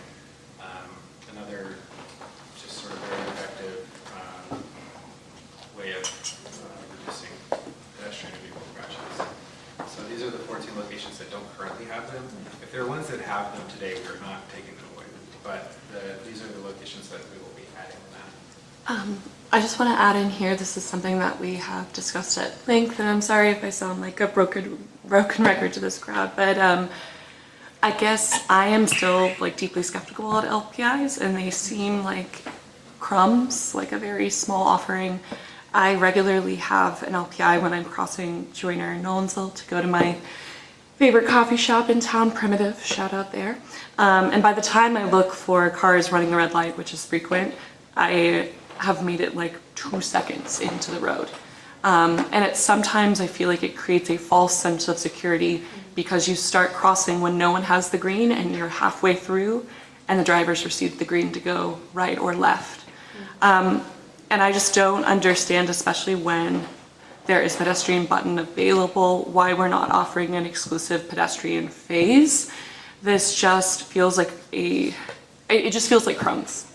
It feels like crumbs, and I don't know why we can't do an exclusive pedestrian phase at these locations, especially if they have the pedestrian signal available. And so that's just something that I wanted to bring up. It is a good question. I know this is something that has been looked at a lot in the downtown area in particular. They've done some signal changes last year and another round of them this year. They added a handful of pedestrian-only phases. So oftentimes when a pedestrian-only phase is added, it means that both directions of traffic get their greens. You have to wait through 2 cycles essentially instead of 1 as a pedestrian. And so in the downtown, some of the signals that they were concerned about, they were seeing there was not a lot of compliance from peds. They were just like I don't want to wait anymore. And so they end up crossing without phase. I think it would be different if you're talking about one that's maybe only activated by the button. Yeah. Maybe it'd be a different story. Yeah, and I feel like that's all we're asking for, like just the bare minimum is like activated by the button, indicating that someone's there and waiting. So thinking through, Adam, some of the engineering of that, obviously corridor timing, if you introduce on like a corridor like Gallatin, a single pedestrian phase at one of these intersections without having the coordinated timing across the entire corridor, what the standard cycle that they bake in currently would be thrown off, which I acknowledge, but with forthcoming fiber and everything like that, I think is really the opportunity where, you know, a begged exclusive pedestrian phase at one of these corridors, and you can reconcile that difference on the fly along the corridor, is where that would really become a powerful safety mechanism and like keep traffic flow normalized and good and everything. That said, my follow-up question to that is, do you have any indication, I know they're focusing on the downtown core currently, do you have any indication if fiber for our signal updates is happening on Gallatin right now, or what the Yes. timeline for that is? Actually, fiber has been installed to Hart Lane, and Okay. it's being installed from Hart to Riley. That should be finished by the end of the year. There are additional upgrades that have to happen in the cabinets. Right. But there's already a big stretch of Gallatin that is ready to get connected into the traffic management center. And then ITS is currently working on the next phase, which would take it further into Madison to basically, like, there's a bridge over a railroad, I think is what they're looking at for the next level for fiber. Okay. I wonder if, on the topic of exclusive head signals on the bank button, if there are places where there have been prior deaths that could be chosen.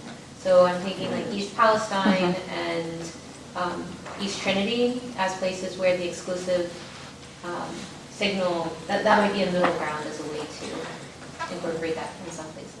Yeah, and with East Palestine, which Robin was saying, that was a situation where both, like, the driver had a green and the pedestrian had the walk signal. She was in a wheelchair, and LPI would not have helped her in that situation. Yeah. So, I mean, those could be the priorities, and then it sounds like where, you know, fiber is imminent. Yeah. And could be an opportunity to expand to these other locations.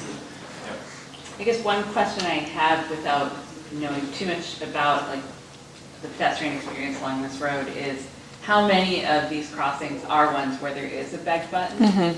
So where the pedestrian has to push a button? If they don't have a button there, it would, like, the buttons and audible warning signs would be added if they don't have them today. Well, just saying, like, if it is a location where pedestrians have to request a signal, then it seems like it's well suited to the idea Exactly. of a pedestrian-only space. Yeah, like with East Palestine and Gallatin, it has a back button. Because we know that there's a pedestrian there. Right. We know that they've requested crossing. Yeah, Does that merit more than an LPI? I think It so. sounds like yes. Yeah. I don't recall whether, I don't know if any of these intersections only get with head face on Resurfacing. I'll have to look into it. Anecdotally, most of them in the city are like that. I'm sure there's exceptions, but like, I've had a couple of them where I like tested it and I waited like 5 minutes. And where I'm like, okay, I'm not gonna press it this time. It's just their psychological. Yeah, exactly. It's like, that's what I used to think, living in Boston for years before this, but then I moved here and I had a bunch of times I didn't press the button and it just, nothing happened. And they usually just don't have the button if it's automated. I had been thinking, let's just get rid of the button so they knew it before, but they do provide an audible warning, so for blind and low vision pedestrians, that can be very helpful. And so I now have changed my opinion about the big buttons. I do think that head face should be given without having to ask for it. Yeah. I also take your point that maybe we could have some sort of technology solution where you could ask for a more robust pedestrian phase using the button. I will take that back. Thank you. Yeah. With I'm thinking about the adherence, like downtown. I want to put out there because it was like floating around my head that it's like a lot of the people in downtown on a day-to-day basis are from small town America and have never been here before and don't necessarily know how to navigate, like, you know, a lot of common urban infrastructure. While up that far up Gallatin, you're most likely, it's probably going to be almost exclusively locals who are there regularly. Yeah. So hoping that dissuades any, or at least some hesitance, like, you know, All right, so lighting is the last category. And a lot of the lighting along the corridor has already been replaced, maybe all of it, with LED lights. But we identified 7 additional locations that are going to NES poles. And then to be honest with you, I don't know exactly the breakdown between what third parties mean, but we've already sent those 15 locations to be installed. Those will probably happen before the paving. And so here's just the overall kind of where we're at. We're here in July looking at this with you. I mentioned earlier that access management outreach is kind of beginning now. We want to have another, just like a report out meeting in August to follow up on the April meetings, let people know what we were able to add in, but also for the things that people ask for that we're not going to be able to deliver, give some clarity around when they can expect those sorts of things. So like transit signal priority is something that was requested in a couple of the comments. We're looking at that too. Is that something that we can maybe do as a quick win before we start pouring concrete and things like that for the all-access corridor? But some of the other things will have to be part of that larger project. For this year's improvements, paving is expected to begin in September, and we're hoping to have it all wrapped up by the end of the year. For the all-access corridor, the timeline for that, we're trying to have shovels in the ground before 2030. And so what we've done recently to get to that point is we had a 2-day workshop with all of the different metro agencies. We basically took everybody out, used the 56 to get up and down Gallatin, getting off at different stops to look at some of the issues that we know we're going to need to address with the all-access corridor project.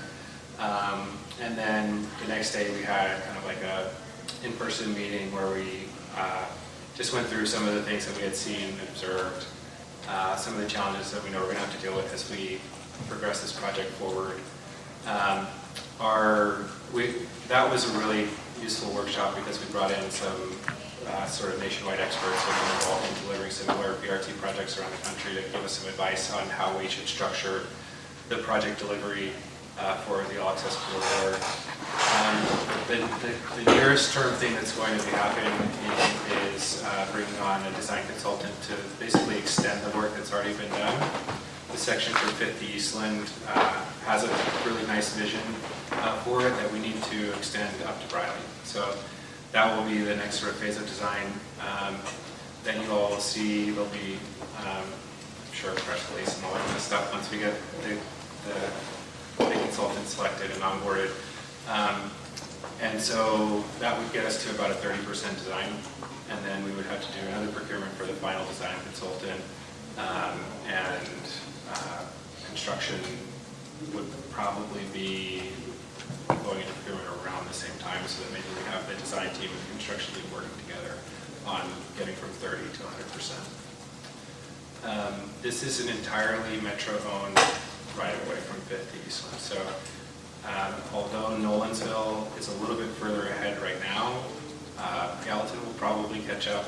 We're not at this point considering going after some of the federal funds that we're going to need for Nolensville, which is going to take quite a bit of time, but will be necessary for just the amount of work that's going to be needed for Nolensville. This one we think that we might be able to get done with just local funding, which should also help us accelerate that a little bit. Sorry, I just didn't hear very well. You said that you are still pursuing the federal funding for Nolensville? For Nolensville, yes. Yeah. It's a longer corridor. There's more environmental work that's going to be required. There's a lot more that's going to go into that one than Gallatin. It makes sense. And I hope you knock it out of the park on Gallatin, so that way all the fears about the state interfering can be alleviated. The haters. That, exactly. Yeah. And I did just want to ask how the We Are Nolensville Pike federal funding, how that factors into Chime. Is that, sorry, this is... I don't have the Safe role. Streets for all, yeah. It's not.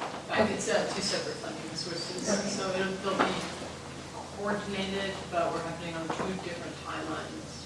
Okay. Yeah.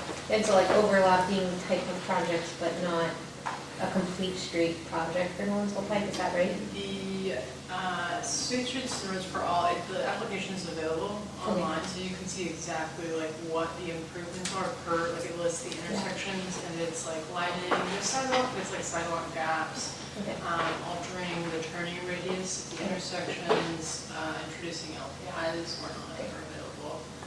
Really, it's like intersection focused versus just how you move this corridor. Yeah. Thank you. But that's another opportunity. I want to sort of be very clear that the all-access corridors are not a reason for us to stop doing this important safety work in the meantime. And I think that's an example of it. Hopefully this is as well. You know, that we can keep on making continuous improvements along these corridors, even as we're working on these like, heavier infrastructure projects. You know, we're Chime was not, two-sided move is not a reason to like stop looking at corridors like Lafayette and Murfreesboro where we know there's urgent needs as well. So,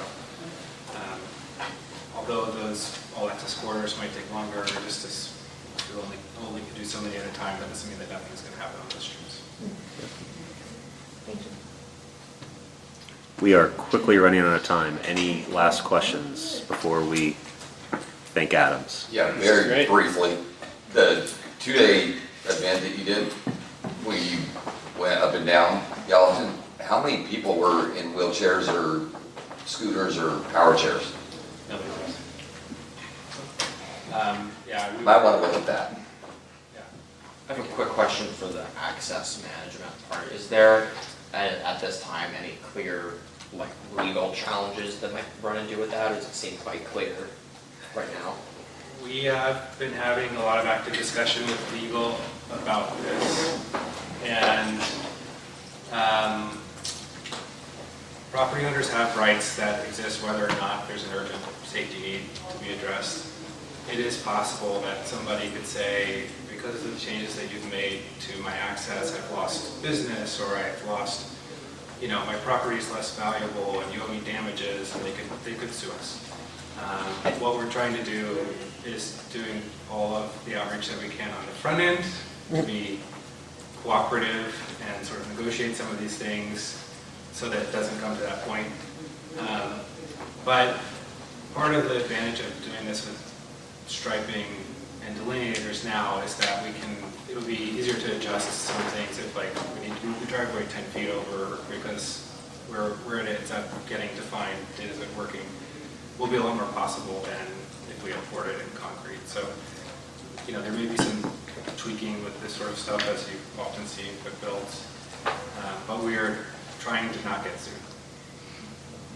As hard as we can. Always. Thank you, Adams. Thank you. Thank you. Thank you.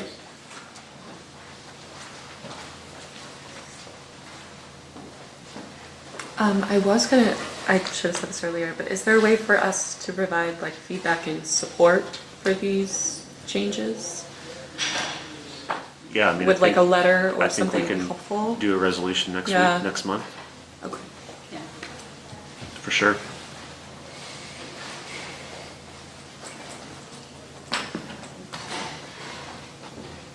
So we have 4 minutes. Do you want to wrap up the project list, or do you want to put that first on the agenda for next month? Can you hit us with the highlights, pretty please, and then we can think about questions that we might have. So, I did want to say that these are FY26 dollars, and these right here, it is 34 projects, I believe, and these are unencumbered funds. So everything that you see here is what is planned, but it hasn't necessarily been spent. But this is primarily being spent in construction dollars. There is some design, and then there's just some like general planning items. But we've got Main-Gallatin safety improvements, Church and 4th intersection, Rep. John Lewis and MLK, Brick Church Ewing, Hillsborough Bandywood, Edmondson Pike safety analysis, Harding replace quick builds, KBB crosswalks, downtown race crosswalks, Lebanon Pike, Dickerson, Harding Place, kinetic energy transfer assessment, quick builds, the program manager, augmented staff, project designers, marketing education, traffic control, safe routes, traffic calming, Riverside, Whitebridge, Murfreesboro, Charlotte, Clarksville, signals, lighting, Murfreesboro, Fesslers, Davidson, Mainstream, Rosa, and Whitebridge. Can you, what are the uncontrolled installs? What is that, like just adding stop control, like adding stop signs and things? Signals. I just want to say, the first thing that jumps out at me here is again the marketing budget of $583,000, and we generally don't agree with some of the marketing direction that this program has taken. So I just want to flag that for We'll continued also add consideration. that this is probably the last year you will see marketing and education. I'm not sure the logistics behind it. Something happened, I think like on the metro side, to where we cannot spend capital spending dollars on planning or marketing and education. So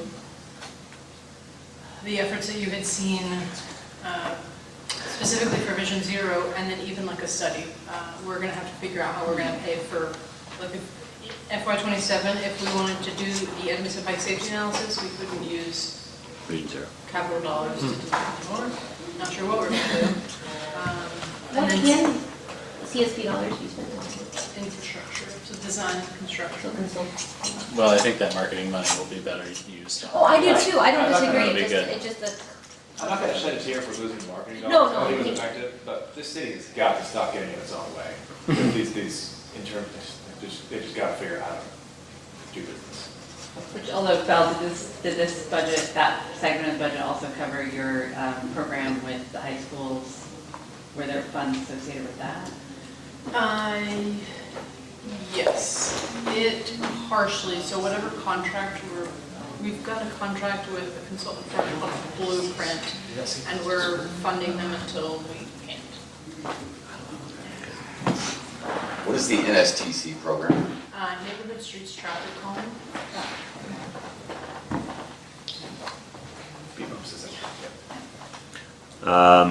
Okay. I think So do you want us to, This is- Charlie, do you want us to review this before the working meeting and Yes. come up with questions for discussion? correct. To put a button on this evening's meeting, I think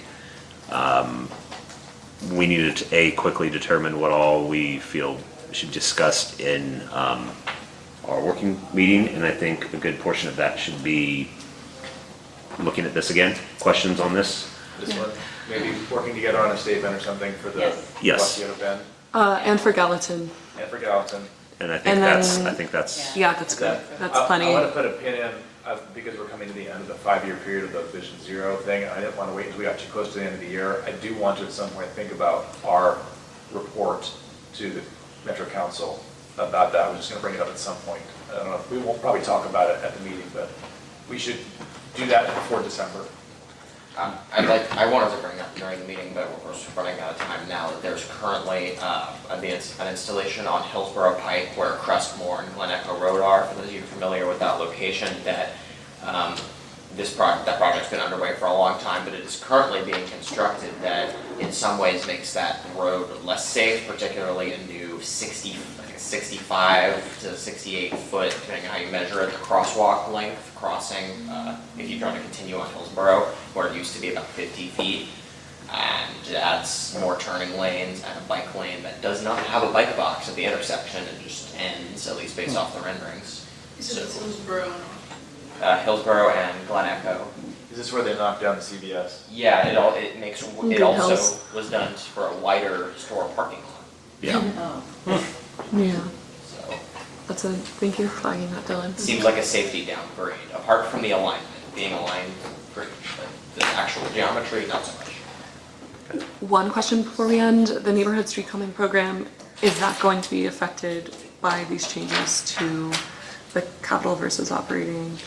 Not for that, but we are having discussions on, which we'll bring it before it goes to council and gets approval from everyone else, but we are looking at taking more of a neighborhood approach rather than like a single street. We're creating a new manual for that, thinking about a complete overhaul, but that's just still very much in preliminary stages. With that could come a reduction of the amount of streets that we do.